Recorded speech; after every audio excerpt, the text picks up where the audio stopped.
this is Jeff Scott at Blackhawk Technical College, and due to technical difficulties, yesterday, the 21st of January, I was not able to tape. I'm hoping that the sound is corrected. I've checked it a couple times. It seems to be okay, so I'm going to go back and redo the lectures I did yesterday, or at least as much as I have time for before 10 o'clock. All right, so yesterday in our book, the C-sharp book by Deitel, I went over chapters 1 and 2 and actually did lecture from the book and kind of bounced back and forth between lecture and showing you some programmatic examples. So I'm going to do the same thing right now. As you see on the screen, I'm on page 15, and on page 15 there is a chart that shows some of the popular programming languages that are in use today. The only one I want to mention is the one that this class is about, of course, and that is C#. And as mentioned right here, try to highlight it, but it's not letting me. There we go. C#, created by Microsoft around the year 2000 for developing applications based on the Microsoft .NET platform. A couple things about that. As I mentioned again before, to me, C# represents Microsoft's take on Java. Now, if Microsoft was here, or a representative of Microsoft, they'd probably disagree with that and say, no, it's its own language, but there are a lot of similarities between this language and the Java programming language. All right. On page 16, on the top half of the page, you see the, 1, 2, 3, 4, 5, 6, 7, 8, 9, 10, 11, 12, 13, 14, 15, 16, 17, 18, 19, 20, 46, 59, about 78 keywords that you have in the C# programming language. And that means that these particular keywords can only be used in a certain context. You can't create a keyword that's called, you can't create a variable called explicit, for example, or one called operator. Okay? Now there's a couple of the words that are in here, such as goto that you see right here. And it's not used in the language, but goto was used back in the days of GW Basic and old-fashioned Basic. So when you painted yourself into a corner, you could get yourself out. It led to a lot of what was called spaghetti code and hard to read and realize and understand code. So although you can't use the word in the language, it's set up as a keyword so that no one can use it. Okay. All right. I went through a little shtick yesterday with compilers and interpreters, and C# is a compiled language. All right. And if, as it says here, a compiler is a program that translates a high-level language program into a separate machine language program. And what it does is it goes through all of your text, and if it finds any errors, it flags them, but it continues to keep going. Okay? Some other languages go through an interpreting process, or they use an interpreter, which both, as it says, translates and executes the instructions. Now, when we go and we bring up, let me just get into the virtual desktop here, and I'm sorry about that. But when I get into the virtual desktop,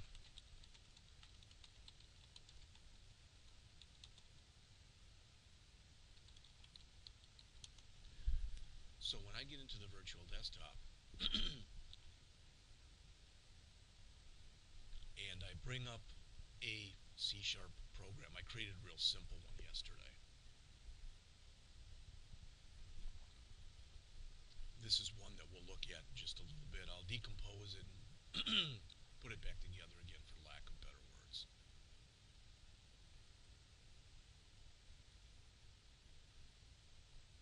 But what I'm trying to show you is when I come up and there it is. There's the program. So when I click here, the compilation process begins. If I have any errors, they'll show here, but I don't, so I can calculate, clear, and exit. All right. On the other hand, what you'll see is if I come in, for example, in this clear routine, excuse me, and I take a semicolon off of the end, which now makes this erroneous. You can see that it's flagged there, but I'm purposely doing this.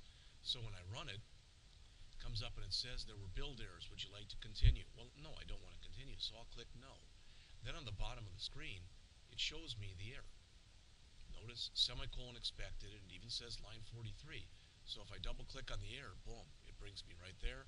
I can fix it, save, run the program again. Now there are no errors, calculate, clear. clear and excellent. Okay, so we'll come back to this program in just a bit. Excuse me.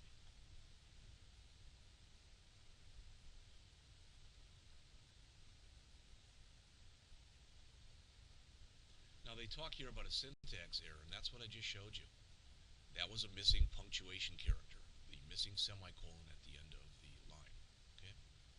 As it says, human languages also have syntax rules. You put a bunch of words that make sense together in a certain order, and at the end of those words, at the end, that if you're writing a paper, for example, you create a sentence. You take one or more sentences and you put those into paragraphs. You take one or more paragraphs and you put those into pages. You take one or more pages and you put that into an essay or a book or whatever. But as it says right here, human languages also have syntax rules. Well, not so much a syntax rule, but a logic rule. If I came in and said to you, rather than human languages also have syntax rules, if I read that to you backwards, rule syntax have also language is human, you probably wouldn't understand it. All right, because there's a certain way of doing things, and really there's a certain way of doing things for the computer also. All right, one of the differences between what we do in the C# class and what we do in the Java class is in the C# class what we do is GUI. GUI, GUI, Graphical User Interface.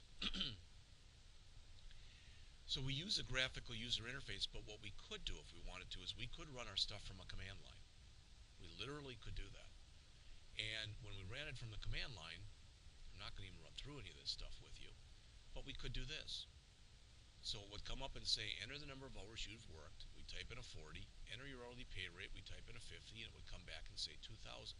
And there's absolutely nothing wrong with doing that. But most people would prefer something like this because it is GUI. It's graphical. Much easier to read. For most people, much easier to understand. All right? At least that's my feeling. Hopefully you feel the same way.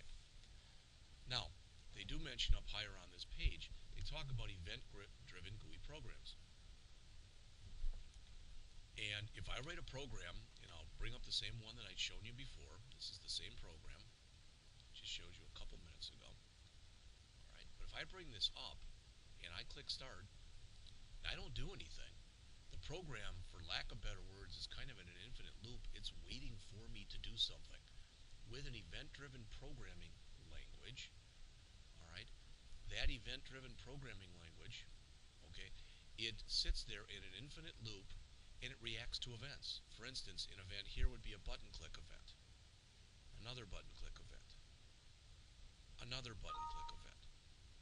And if you go and take a look at the code that I put in here, you'll notice that all the code is under a buttons click event right there, a buttons click event right there, and a buttons click event right there. Now as we proceed through this class, you'll see that there's other times too that you can possibly have you can put code in other things other than just button click events. But much of the stuff that we do this semester, that's where our code will be. All right, I could go on and talk for a good hour on objects, but they mention here most programming languages in use today are object-oriented. What you do when you work with an object-oriented programming language is you create generic blueprints that are referred to as classes. When you create instances of those classes, which is known as instantiation, all right, what you're doing is you're putting together one or more objects to use. And they mention, for example, if you were using a car would consist of a steering wheel object, a brake pedal object, a, 2 or 4 door objects, etc. But in software, as it says, a software component exists in the computer's memory. In software, an object has 2 different capabilities. It has what are called properties, which we more commonly probably would refer to as fields, and it has methods, which some languages still call functions. And objects are data. So if we made a person object, their data would be things like their height, their weight, their sex, their eye color, their hair color, etc. The operations, they would be things like eat, sleep, drink, etc. All right? And an object is only as strong as the abilities you give it. So if I made a person object and I gave it a height, a weight, a sex, an eye color, and a hair color, and I said sleep and eat, technically the person object could not drink because I didn't give it that capability. All right. Now they mention here, if you look right here at this example that they showed earlier, what they're saying is right here there are several objects. In fact, there are 1, 2, 3, 4, 5, 6, 7 different objects here. The form itself is an object. There's one. There's 2 text box objects. That's 2 and 3. There are 2 label objects, 4 and 5. And there are 2 button objects, 6 and 7. So every time you go and you create something, so again, this was my interface. I already showed you that. But if I come out here and drag another button onto here, okay, that button, if I look right here and I look at the different things that a button can do,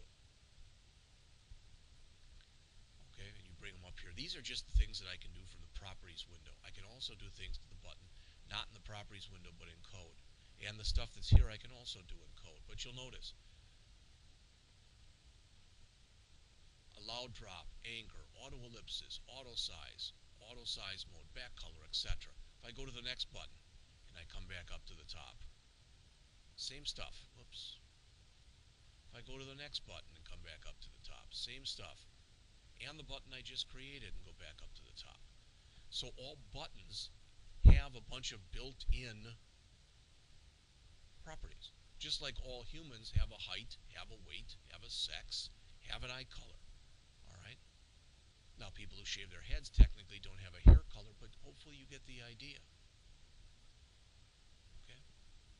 Not only that, this button can react to a click event, so can this one, so can this one. And some of that is born into the button. So if I double click on this button, notice there's the button 1's click event. Now, if you do this and you're not going to use this anymore, I don't want this button anymore, so I've removed it. All right, but notice that once I remove it, that code snippet is still in there. And previously it said 1 reference. Now it says 0 references because I removed the button. If you ever do that, you should always remove any extraneous code like that. All right. But if I go over here and click on this, remember if I come here and I click on the lightning bolt, it says events. These are the different events that any button can respond to. And the only one that we're responding to is the click event. Same thing here, click event, same thing here, click event. But there are a lot of other methods that we can respond to. If I go over to the text box, you'll notice that there are many different events that can respond to. Some are the same as with a button, some are different. Same thing with label. All right.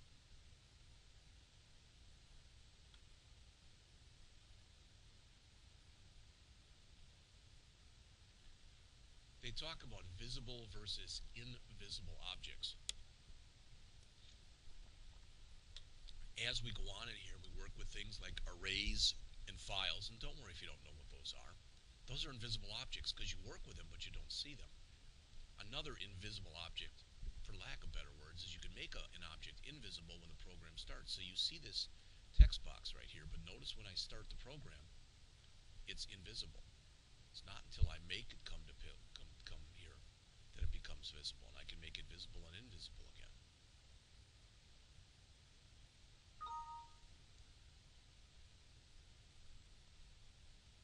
So objects come from classes. Classes are blueprints. Imagine that someone was going to create a brand new neighborhood full of homes. And what they were going to do is they had 5 house plans, and they were going to create 100 homes. So house 1, 2, 3, 4, 5. Next row, 1, 2, 3, 4, 5, etc. Those 5 house plans would be house classes. The individual houses that you created from there would be the house objects. All right? Okay, so a class, again, is a blueprint. As it says, it describes a particular type of object. When you create objects based off of a class, you're doing what's called instantiating. The bottom of page 22 and going on to the next page, it mentions that C# is a popular programming language. It's part of what's called the .NET framework. The .NET framework is a collection of these classes that have been written for you by Microsoft that you can use and combine with your own code to ideally do whatever it is you want to do. All right? And starting on the bottom of page 23 and shown pictorially on page 24 is the program development process. As it says here, creating a program requires several steps, which include designing the logic, creating the interface, writing the code, testing, and debugging. So the program lifecycle, and sometimes you see it as 7 or 8 steps, sometimes 6 steps, like we have here, etc. But the first thing it says here is you want to understand what the purpose of the program is. The problem is, many times what people do is they get a list of requirements and they say, oh, I know how to solve that. And they immediately sit down and start coding before they think about what it is they're supposed to be doing. That's the wrong way to code. The right way is literally to think about what you're doing before you really start doing it. All right. After you've done that, you design the program's GUI. And I don't mean you turn on the computer and start putting objects out there. No, you might do it on a piece of paper. All right. Something like PowerPoint, whatever. You design the logic. So these first 3 out of 6 steps, hopefully, ideally, you do without the computer. Because once you use the computer, you start thinking about things, and what you do is you think about the design rather than the requirements of what it is you're supposed to do. Then you get onto the computer and write the code. You correct any of those syntax errors. Remember, there's 3 types of errors. There are syntax errors, which are errors in the language, like leaving off a semicolon, spelling a name incorrectly. So notice if I came in here and I've got hello world.visible equal false. Well, let's interpose these two. So now I say it equals flas. Notice I get that. It says right here, it doesn't know. It doesn't know what flas is. It doesn't exist in the current context. That's another syntax error. Change it back again and boom, it's corrected. There are also runtime errors. So if I ran a program and asked for 2 numbers, and I put in 10 and 0, and it said, what do you want to do with those numbers? And I said, divide the first by the second, I'd get a runtime error, at least in some languages, because attempting to divide by 0, all right, is not allowed. Okay? You also have logic errors, and those are the hardest ones to spot because people think they don't make logic errors. All right? And so if you run a program and maybe you were supposed to add 2 numbers, but you accidentally subtract one from the other. Okay, that's why you always test and test and test a program. So they explain these steps in detail on pages 24, 25, 26 to the bottom of page 27. So I've kind of gone through them with you, so I'm not going to go through them any more than I have.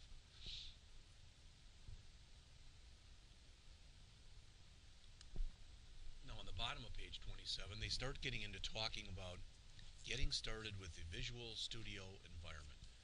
And more or less, that's the rest of the chapter, about the 15 or so pages that are left in the chapter. So it says Visual Studio consists of tools that you use for building applications. The first step is to learn about the tools. Visual Studio is referred to as an IDE, or Integrated Development Environment. In other words, as it says there, it provides all the tools necessary for creating, testing, and debugging software. In our case, C# software. So they have you come in here and start Visual Studio and set up the environment. And I may or may not have shown you this before, but I'm going to just literally start up another existence here of Visual Studio. Okay? And you notice when it comes up, I can start a new project from here. I can open an existing project from here. The source control, don't worry about it. It's using things like Git, where what you can do is you can open it up from source control, so every time you make changes, you can flag those changes. I don't want to talk about that right now. I can open up an existing project from here, or I can pick one of these. All right, and there's also information that's over here. So notice I can learn about new features, new functionality. I can learn about Windows platforms. And it says here there are some product videos, if I want to see those. So there's a lot of different stuff. These are very short videos that talk about different things. But there's a lot of stuff in there. Some announcements from Microsoft, etc. All right. So what they mention here, starting on the bottom of page 27 and going on to 28 and 29, is this is how you start up the environment.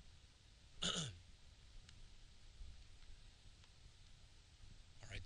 It is possible that when you start up the environment, as shown here on the bottom of page 30 in the book, and maybe you went through this when we first started, and it comes up here and it asks you this. And what some people do is they just grab the first one or whatever looks handy, but the one we should have chosen here was Visual C#, C with a pound sign, development settings. What that does is it makes sure that when I come in here and do a file, new project and make sure that my starting folder is Visual C Sharp. If you'd have chosen Visual Basic, then that's the one that would come up, for example. And if you'd chosen Visual C++, then that's the one that would come up, etc. So since this is a class in C Sharp, that's the one we want to have come up. All right. You already know then to start up a new project, again, that we're going to come in here to Visual Studio. You can either start it up from here, so I can click right here to do it. Okay. I can do a File, New, Project. So that's two ways of doing it. Or I can click the New Project icon, which is right here. So that's three ways. Virtually 100% of the stuff we do in here is going to be Windows Form application. Alright, so we come in here. I've already got a Hello World, so I'll just make an old Hello World 2. Alright, now hopefully you noticed this, but I want to show it to you regardless. In fact, what I'm going to do is I'm going to cancel this. But hopefully you notice there's my Hello World, and I know I've got a lot of junk up here. Alright, we're working with students on their resumes. But just so you see this, okay, just so you see the stuff that's up here, hopefully you'll notice if I highlight all of this stuff, it's not letting me highlight all of it for whatever reason, but there is no Hello World 2 in there. In fact, I'm going to just make up some garbage name. So I'm going to start up a new I wanted the other one. I'm going to start up a new project and give it a totally garbage name. Okay, so new project. I'm going to call it Jeff's XYZ project. I don't have anything by that name. It should save it on the desktop. You want to always make sure where it says create directory for solution, that's checked, and don't worry about the source code. You can leave that unchecked. So I click OK. It's building a bunch of stuff in the background for me. Alright. And what you'll see once I do this is I now have all this stuff in there for me. And when I come over here and close this, there's right there, there's Jeff's XYZ project that I just created. Notice it's got 6:43 a.m. Alright, which is right when I did it. Alright, you'll notice when we look in there, there's a bunch of stuff. So if I want to start the project up, I can always double click that file. It's already running, so I won't start it.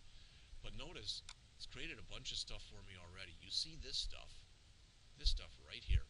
You see that stuff on your screen. So that stuff is shown right here. But there's a bunch of stuff that's in there.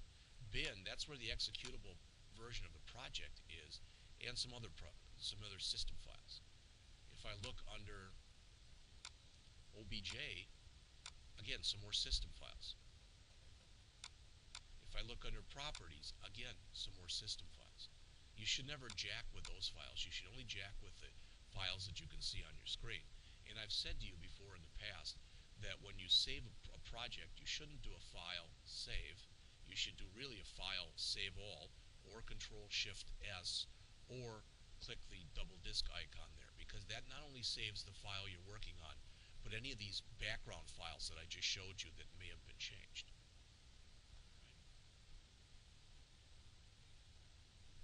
So I just showed you tutorial 1.2, how to go in and start up the new project.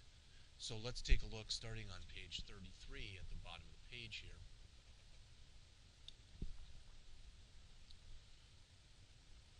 The Visual Studio environment. Alright? And they're mentioning that's your designer window. I just call it the form. That's your Solution Explorer. That's your properties window.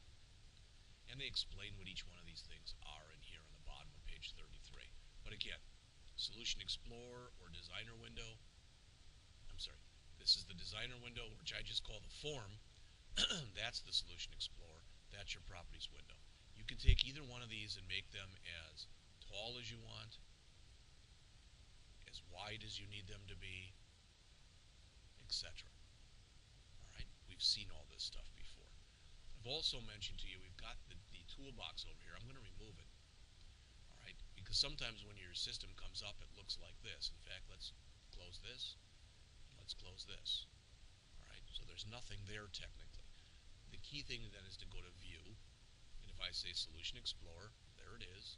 And if I say View, and I go down to, hopefully the Properties window is in here. There that is. All right. And it looks like okay, yeah, I'm fine.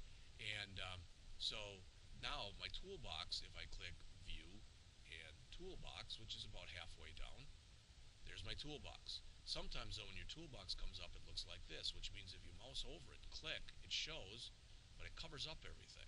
You'll notice it's got a handy little feature here. There's the window position, there's close, but if I click the one in the middle, this little push pin, it goes to auto hide and it keeps it on the screen. Then I can take this and make it as wide as I want, and what that does is it just pushes over my form or my designer window. I like to do that and keep it. If you don't agree, you can make it show and not show as you want. Okay? Right. Now I've gone over a lot of this stuff already. I just showed you the auto hide. The menu bar and the standard toolbar as we move up and look on page 36 here. They talk about how you can navigate around and do different things in here. Most of this you just learn by doing. If I want to do something, I typically what I do is I check out the different menu options. All right, as I work my way through here, Microsoft typically has standard types of menus. File is always way over on the left. Help is always over on the right. Edit is usually after File, etc. All right. Then I go and take a look on the toolbar and I see what's up there. And there are different toolbars that you can bring up also. All right. And I don't remember where they are right now, but there's a view and there might be there's toolbars. So you can add all those toolbars if you want to. So notice right now I only have the standard and the layout. But let's suppose for a second that I needed I don't know, a formatting toolbar. So if I click, it adds some stuff that wasn't there before. All right.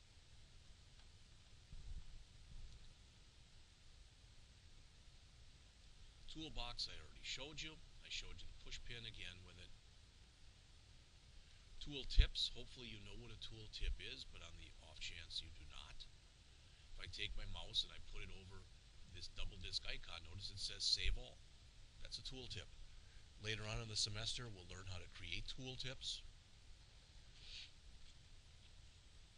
Not a whole heck of a lot to it. You'll all be able to do it fairly soon and fairly easily too, if I might add. All right. Okay. Next, what's explained in here is docked and floating windows. I'm not going to do this, but just so you know, literally I can click on this window and I can drag this. You might there you see that. So I can drag that around if I want to do that. Now I hope I didn't goof up my other stuff by doing that, but the problem with doing that is what I just showed you. And people sometimes want to move this over here and this over there. You can do that. I recommend that you don't do that. All right. But if you do that, and now you decide, oh, I really wish I wouldn't have done that type of thing, so notice what happened right now. So I've got to remember how to go and it's because I did this. Okay. So now I really screwed it up. But there is a way in here that you can do a tools, and it's customized or it's option or something in here. It's not. I guess it's not this, but it's tools, probably under options. And there is a way that you can come back in here and reset your reset the project properties window. In fact, let's see if we can find it. How's that? I don't want to waste time, my time or yours here, but I'm going to go out to Google. Could go out to the Microsoft Developer Network, and that's probably where it'll push me to.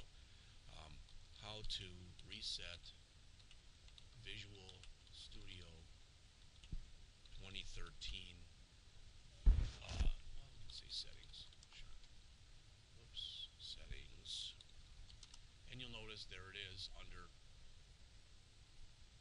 MSDN. Alright, so let's see if we can get it from there.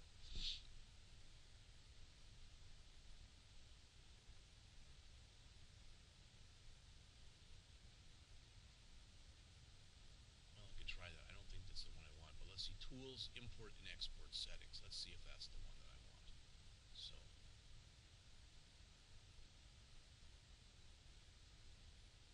sorry. So it was, oops, wrong one.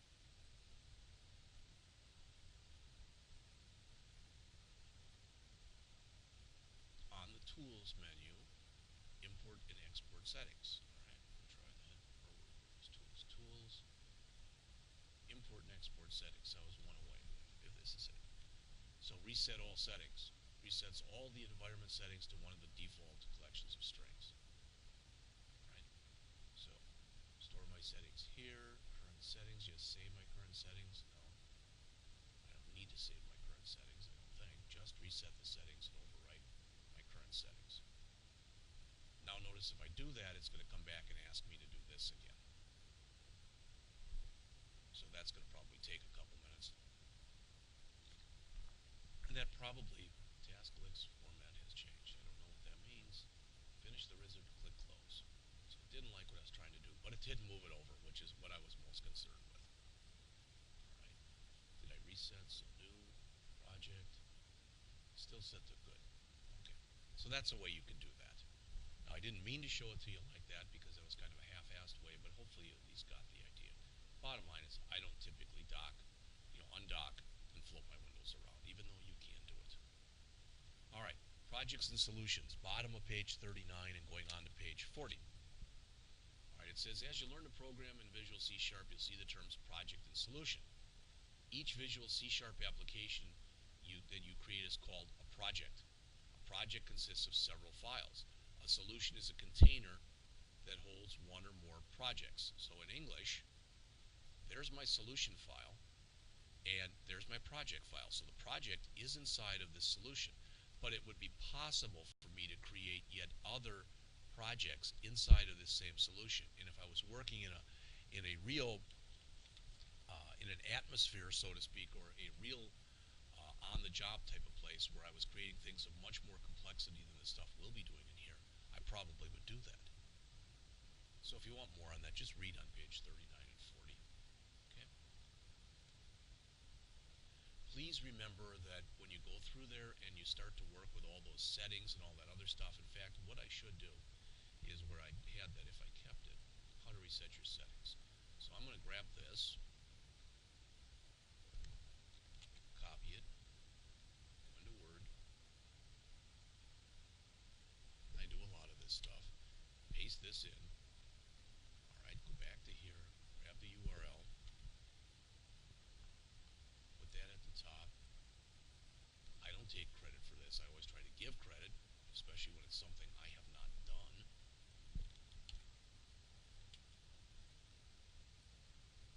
This is one page, so that's kind of weird to put the page number in there. But let's see. That looks okay. So how to reset your settings. So I'm going to do a file, save as, and I'm going to go over to my P drive. Alright. And under the P drive, under the in class, I think it was here. There you go. Remember, I'd already put these up there. That is the how to change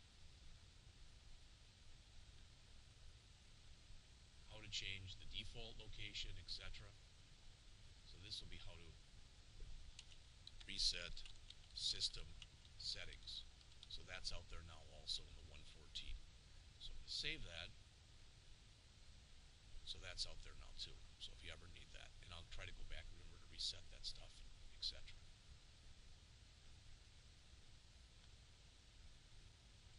Alright. Open an existing project. So again, just to show you, go back to that original Hello World that I showed you right here, and I'm going to just close it. Okay, so they talk about how to open an existing project, and I've already shown you this, but I can do now File, Open, Project Solution. Come in here and I'll have to search through it, but somewhere in here is Hello World.